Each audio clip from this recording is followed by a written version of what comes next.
Del Santo Evangelio según San Mateo. Gloria a ti, Señor Jesús. En aquel tiempo se hallaba Jesús con sus discípulos en Galilea y les dijo: el Hijo del Hombre va a ser entregado en manos de los hombres. Lo van a matar, pero al tercer día va a resucitar. Al oír esto, los discípulos se llenaron de tristeza. Cuando llegaron a Cafarnaúm, se acercaron a Pedro, los recaudadores del impuesto para el templo, y le dijeron: ¿acaso tu maestro no paga el impuesto? Él le respondió: sí lo paga. Al entrar Pedro en la casa, Jesús se adelantó a preguntarle: ¿qué te parece, Simón? ¿A quiénes le cobran impuestos los reyes de la tierra? ¿A los hijos o a los extraños? Pedro le respondió: a los extraños. Entonces Jesús le dijo: por lo tanto, los hijos están exentos, pero para no darles motivo de escándalo, ve al lago y echa el anzuelo, saca el primer pez que pique, ábrele la boca y encontrarás una moneda. Tómala y paga por mí y por ti. Palabra del Señor. Gloria a ti, Señor Jesús.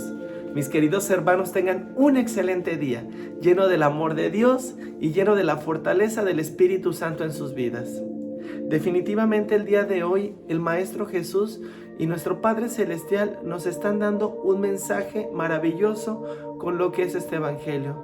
Principalmente tenemos que resaltar aquí 3 puntos. El primer punto, mis queridos hermanos, cuando Jesús les dice a sus discípulos: el Hijo del Hombre va a ser entregado en manos de los hombres, lo van a matar, pero al tercer día va a resucitar. Al oír esto, los discípulos se llenaron de tristeza.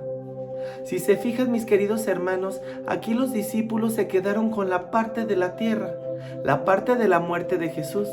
En ningún momento escucharon la palabra: al tercer día va a resucitar. Si hubiesen escuchado la parte de al tercer día Él va a resucitar, ellos se hubieran llenado de esperanza, de regocijo. ¿Por qué? Porque sabían perfectamente que todo lo que les decía el Maestro Jesús era verdad. Pero ellos se quedaron con la parte de la tristeza, la parte de la muerte, la parte del mundo. Si te fijas, el Evangelio del día de hoy nos habla exactamente de cuántas de las veces nosotros nos dejamos llevar más por las cosas del mundo que por las cosas de Dios. Inclusive, hablando del tema de la muerte la vemos con ese grado de dolor, la vemos con ese grado de desesperanza, como si no creyéramos como fieles creyentes y católicos que cuando nosotros trascendemos no queda el cuerpo en la tumba, perdón, no queda el espíritu en la tumba, queda el cuerpo. El espíritu es el que trasciende, el que se eleva. El espíritu es el que se va, mis queridos hermanos, con Dios. Y muchas de las veces nosotros estamos en la búsqueda de Dios. En esta tierra nos estamos preparando para dar ese gran paso, para poder llegar a ese caminar, a ese grado de trascendencia. El segundo punto, cuando los recaudadores le preguntan a Pedro: ¿acaso tu maestro no paga impuesto? ¿Y qué fue lo que le responde Pedro? Sí lo paga. ¿Por qué? Porque una cosa que siempre hizo Jesús fue hacer todo lo mejor mientras estaba en su paso por la tierra. Ahora sí que vivió como hombre, ¿sí? Él hizo absolutamente todas las prácticas que se tenían que hacer. A pesar de que él era el Hijo de Dios, él de todas maneras escuchaba a aquellas personas que predicaban en el templo. Él seguía los mandamientos que ya se tenían estipulados. En ningún momento dijo: no, yo soy el Hijo de Dios y yo vengo a que me sirvan, yo vengo a que me alaben, yo vengo a que me hagan. No, en ningún momento hizo Jesús eso, sino todo lo contrario. Él sirvió y él respetó. Inclusive cuando alguna persona que formaba parte de lo que era ese vínculo religioso, a algunas personas les faltaban al respeto, él se enojaba. Él se enojaba, ¿por qué? Porque si algo sabía Jesús era respetar. Él nunca fue grosero, nunca atacó a nadie, sino todo lo contrario. Él buscaba el ser parte de. Él quería enseñarles todo lo que la sabiduría que nuestro Padre Dios le había entregado. Mas sin embargo, ellos se lo quisieron perder porque al juzgar a Jesús, al no escucharle, se perdieron de tantas cosas tan maravillosas, de tantas prédicas tan bellas, de tantas palabras tan hermosas que Jesús entregaba. ¿Todo por qué? Por dejarse llevar por el ego. Porque yo soy el que Dios eligió para predicar en el templo. yo soy el fariseo, yo soy la persona que tiene todo el conocimiento, ¿sí? Yo soy el letrado, yo soy el culto. Y de Jesús no dejaban, no querían escuchar la palabra de Dios porque, como bien decían ellos, era el hijo del carpintero. Lo veían como poca cosa, pero es justamente a veces el ego del mundo el que no nos permite ver con claridad y que no nos permite acercarnos a aquellas personas que verdaderamente nos van a enseñar. A veces, mis queridos hermanos, nos llegan los mensajes de quienes menos lo esperamos, y esos mensajes al final de todo nos van a ayudar para nuestra evolución y para nuestro crecimiento. Si realmente creemos en la vida después de la muerte, pues, mis queridos hermanos, tenemos que darnos cuenta qué es lo que nos estamos llevando, de qué nos estamos alimentando y de qué nos estamos llenando. Y el tercer punto, cuando Jesús le dice a Pedro: ¿a quiénes les cobran impuestos los reyes de la tierra? ¿A los hijos o a los extraños? Al referirse a los reyes de la tierra, se refería a las personas que formaban parte de ese reinado aquí en este plano. Por eso decía, ¿a quiénes les cobran impuestos los reyes de la tierra? ¿A los hijos o a los extraños? Pedro le respondió: a los extraños. Entonces Jesús le dijo: por lo tanto los hijos están exentos, pero para no darles motivo de escándalo, ve al lago y echa el anzuelo y saca el primer pez que pique. Ese pez es el que traerá la moneda.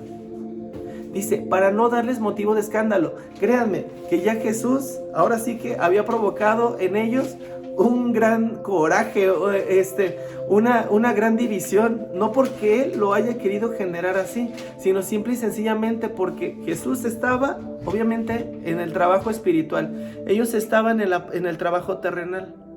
Los recaudadores de impuestos justamente estaban haciendo eso, recaudar impuestos para el templo. Eso decían, aunque en ocasiones ellos lo utilizaban más bien para sus fines, para sus propósitos. Pero como dice Jesús, para no dar motivo de escándalo, ve y echa, y el primer pez que pique, ese pez traerá una moneda. Fíjate, desde ahí, Él, todas las señales que ya les estaba dando a sus discípulos, pero muchas de las veces no los veían. Muchas de las veces ellos, a pesar de que tenían muchas manifestaciones de que Jesús era el Hijo de Dios, ellos se quedaban con la parte del mundo y les costaba mucho trabajo entender toda la sabiduría y todo el mensaje que Jesús les daba con cada palabra, con cada acción y con cada obra. Que el día de hoy, mis queridos hermanos, nosotros nos dejemos llevar por las obras de Dios. Que el día de hoy nos permitamos el sentir ese Espíritu Santo habitando en nosotros y que nos dejemos llevar verdaderamente por la sabiduría de Dios. Mis queridos hermanos, si tienes en este momento algún apego por alguna cosa material, déjala. No permitas que eso te quite ni tu paz ni tu espiritualidad. Si lo que estás viviendo, en el caso de la tierra, está quitándote esa paz, te está quitando esa orientación y te está alejando del camino real, mis queridos hermanos, entonces quiere decir que esa situación o esa cosa no es con un buen fin ni con un buen propósito, sino simple y sencillamente es solo para llenar la parte de la tierra. Pero si realmente lo que estás viviendo, las cosas materiales que nuestro Padre Celestial te ha dado, te siguen manteniendo en esa paz y sigues manteniéndote en ese grado de conexión, pues entonces creo que vas en el camino correcto. Cuando nosotros le damos el verdadero propósito a las cosas, cuando nosotros le damos el verdadero valor a las cosas que tienen, en ese momento, mi querido hermano, estamos de verdad viviendo como hijos de Dios. Dios nos trajo a esta tierra a ser prósperos, abundantes. Dios nos trajo a esta tierra a vivir, a disfrutar. Nos trajo a compartir y a servir. Y si realmente, mis queridos hermanos, aún nos falta algo de esto para poder dar ese gran paso y podernos convertir en verdaderos hijos de Dios, entonces yo creo que necesitamos empezar a desarrollarnos de una mejor manera. Empezar a aumentar nuestra mentalidad, pero principalmente empezar a aumentar nuestra conexión, y que la oración, el servicio, el amor de Dios y el trabajo en obras nos permita cada vez más asemejarnos a esa persona que verdaderamente quería a Cristo. Cristo vino a transformar conciencias, a transformar corazones, vino a cambiar esas conciencias y a que verdaderamente nos convirtiéramos en verdaderos hijos de Dios. Si aún nos hace falta para eso, pues entonces creo que es momento de iniciar el camino y podernos transformar en esos hijos que Él deseaba. Les mando un muy fuerte abrazo, mis queridos hermanos. Dios les bendice enormemente. Paz y bien en todo lo que hagas, y que el amor de Cristo se encuentre siempre en su hogar, en su familia y en su persona. Paz y bien.